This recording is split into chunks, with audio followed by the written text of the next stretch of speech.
Yeah, the bike is fine, totally fine. It's not stuck, it's just testing my physical fitness and maybe my sanity. Hey guys, welcome to Black Lava in Kintamani, a giant sandbox from hell. So today I wake up, picked up the bike with no plan at all.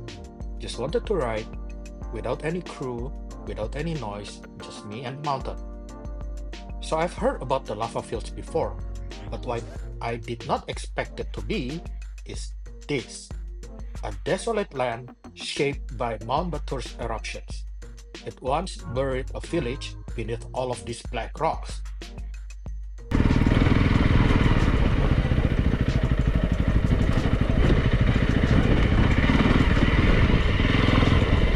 Okay, let's talk about traction. That is not a thing here. Rear tire is just doing cardio, and I'm sweating through my jackets and I barely read for 200 meters. If the earth could laugh at you, this is what it sounds like. So I'm calling this workout Adventure CrossFit. Comes with free exfoliation. Honestly though, once you stop fighting it, this place is magnificent. It's so quiet it feels like you have left the planet.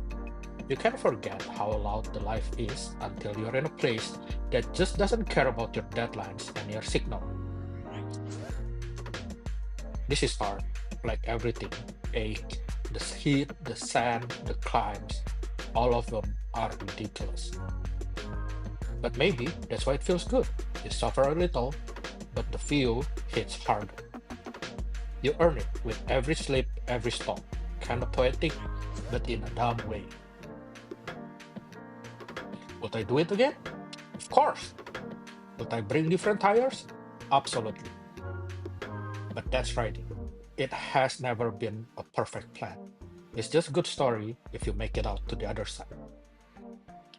Alright, let's get out of here before the volcano change its mind.